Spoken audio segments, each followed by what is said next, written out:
یہ میں نے جو دن اور رات کی بات کی تھی کہ اللہ تعالیٰ دن بھی لاتا ہے تو اللہ رات بھی لاتا ہے، تو عام طور پر اللہ کا دن 1000 سال کا ہوتا ہے، جس میں وہ اپنا پلین پورا جو ہے نا چاک آؤٹ کرتا ہے.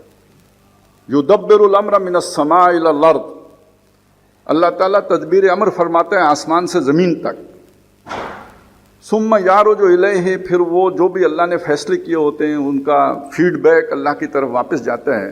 فی یومن، ایک ایسے دن میں، کان مقدارہ الف سنۃ مما تعدون، جس کی مقدار، جس کی لمبائی اس 1000 سال کے برابر ہوتی ہے جو تم گنتے ہو.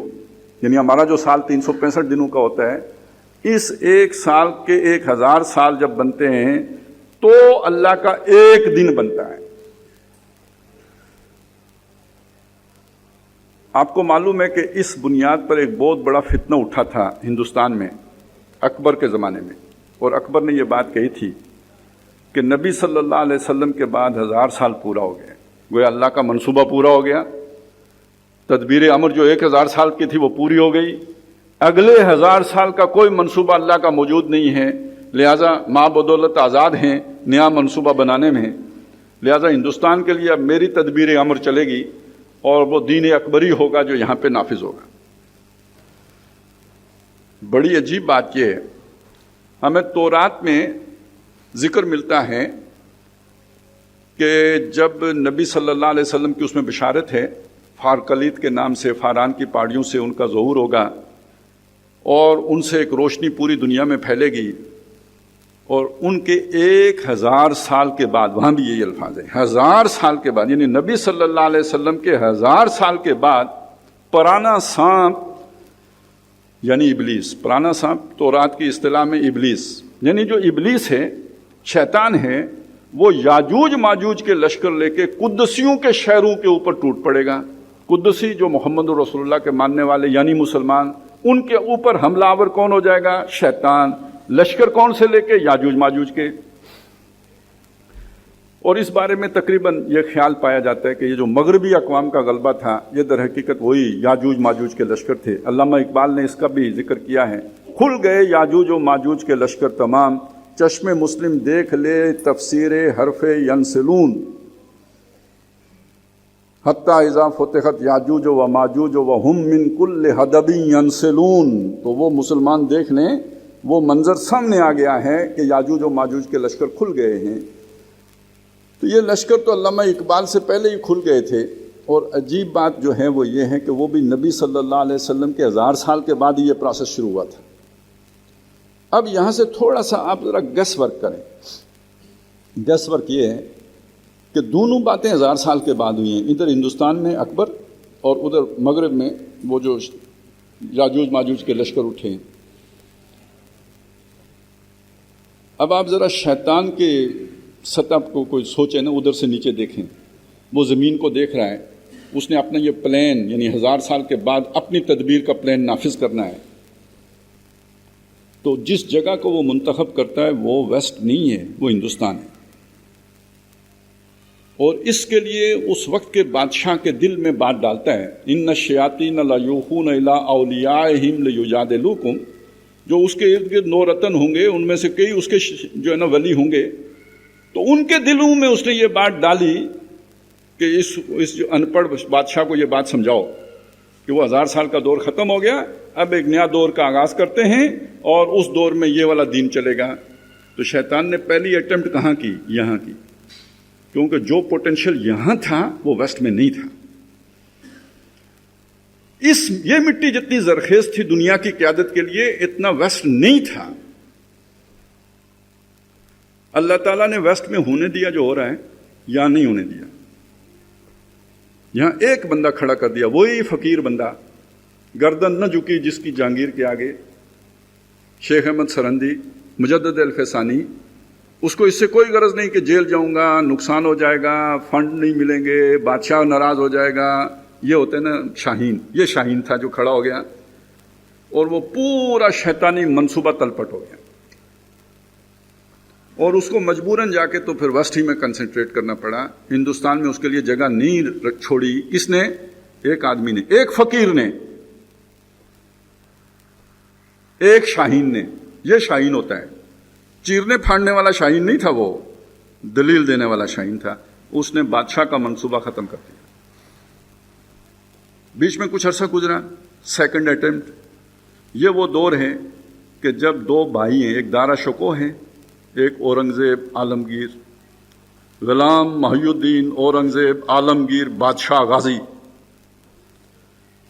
جیسے وہاں پہ اللہ تعالیٰ نے بر وقت خبردار کیا تھا شیخ احمد سرندی کو، یہاں دارا شکوہ کو اگر راستہ اورنگزیب نہ روک دیتا تو دوبارہ ہندوستان کے اوپر شیطانی تسلط ہو جانا تھا۔ یہ جو ہمیں 2001 میں روشن خیالی آئی تھی نا، یہ دارا شکوہ کو اس وقت آئی ہوئی تھی، ساری کی ساری آئی ہوئی تھی،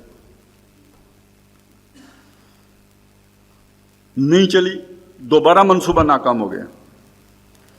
اس کے بعد پھر جہاں پہ اس کا منصوبہ چل رہا تھا وہاں پہ اس نے افرادی قوت جمع کی، نظم بنایا، پوری فوجیں کھڑی کی۔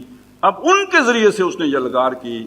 پہلے وہ واسکو ڈی گاما نے راستہ تلاش کیا، پھر وہ لشکر سارے کھلے، وہ کھل گئے یاجوج و ماجوج کے لشکر تمام، اور انگریز جو ہے ہندوستان پر آ کے قابض ہو گیا۔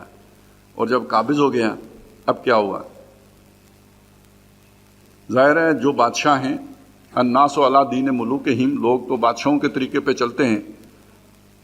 یہ ابھی سب کانشیس کی بات آئی تھی، تو انسان کے تحت شعور میں بادشاہ لوگوں کی تابعداری شامل ہوتی ہے، تو جو بادشاہوں کے طریقے ہوتے ہیں انہی طریقوں پر چلتے ہیں۔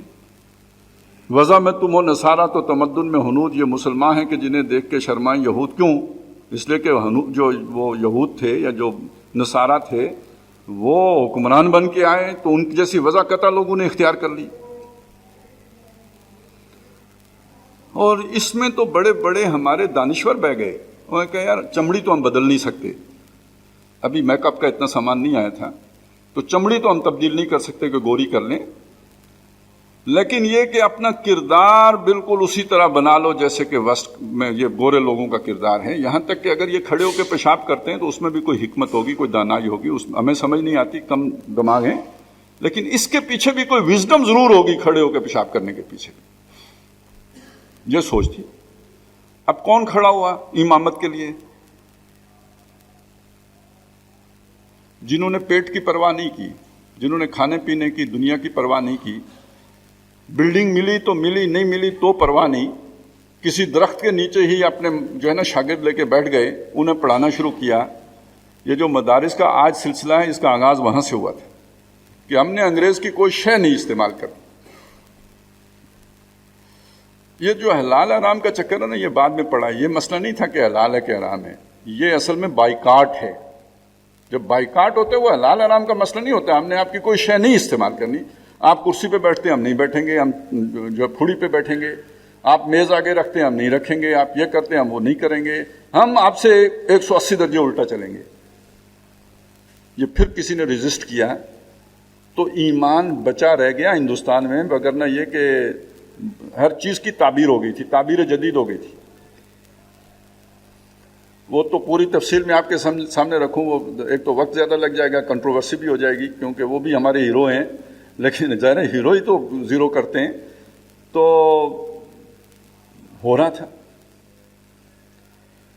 بلکہ وہ ہے فتنہ ملت بیضا امامت اس کی، جو مسلمان کو سلاطین کا پرستار کرے، تو وہ بھی تو موجود تھے نا جو سلاطین کا پرستار بنا رہے تھے، وہ بنایا مسلمانوں کو۔ اور کس حد تک بنایا کہ اگر کسی نے سیاسی تحریک بھی انگریزوں کے خلاف کھڑی کی تو کہا کہ ہمیں انگریزوں کے خلاف چھیڑ چھاڑ نہیں کرنی چاہیے، اس لیے کہ انہوں نے ہمیں نماز روزے کی اجازت دے رکھی ہے، ہمارے محسن ہیں، ہمارے آقا ہیں، انہوں نے ہمیں نماز اور روزے کی اجازت دے رکھی۔ اس پہ علامہ اقبال نے کہا تھا ملا کو جو ہند میں ہے سجدے کی اجازت، ناداں سمجھتا ہے کہ اسلام میں آزاد، تو وہ یہ بات تھی۔ تو کسی نے ذہن سازی کر کے تو یہاں تک پہنچایا تھا۔ کیوں؟ کمفرٹ زون نہیں چھوڑنا۔ یہ جو اپنے ہیں نا نوکریاں ہیں، چاکریاں ہیں، کاروبار ہیں، جو بھی اپنے سلسلے ہیں، ان کو برقرار رکھنے کے لیے انگریز کے ساتھ سازگاری اختیار کرنی بہت ضروری ہے۔ اور اگر انگریز کے ساتھ کوئی فرکشن کریٹ کریں گے تو یہ سب کچھ چھن جائے گا۔ تو جس کو چھن جانے کا فکر نہیں تھا وہی کھڑا رہے گا۔ پھر وہی فقر والی بات آ گئی، حاضر و موجود سے بیزاری والی بات آ گئی۔ اب یہ ایک دور ہے، یہ بالکل اس طرح کا دور ہے جیسے اصحاب کہف میں کہف کا ذکر آتا ہے سورہ کہف میں، کہ زندگی اجیرن آپ غار میں جا کے اپنا آپ بچا سکتے ہو، اسی طرح سویلائزیشن سے کٹ کر اپنا جو ہے نا وہ ایگزسٹ کر سکتے ہو۔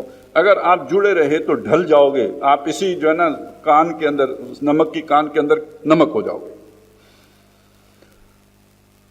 یہ ایک دور تھا جو گزر گیا، ریزسٹنس کا دور ہے، لیکن یہ ریزسٹنس ہے ڈیٹیچمنٹ کے ذریعے سے۔ پھر ایک وقت آیا کہ یہاں اسی ہندوستان کی سرزمین سے اس تہذیب کو چیلنج کیا گیا۔ جیسے سورہ کہف میں آتے ہیں نا، وہ ایک بندہ مومن جو ہے وہ کھڑا ہو گیا اپنے کسی دوست کے مقابلے میں جس کے پاس بڑا ساز و سامان تھا، باغ تھے اس کے، اور وہ باغ والوں کے مقابلے میں وہ کھڑا ہو گیا۔ وہ جو باغ والا تھا وہ کہتا تھا میں نہیں سمجھتا ما اظن ان تبید هذه ابدا وما اظن الساعة قائمة، مجھے نہیں یقین کہ قیامت ویامت کوئی ہوگی۔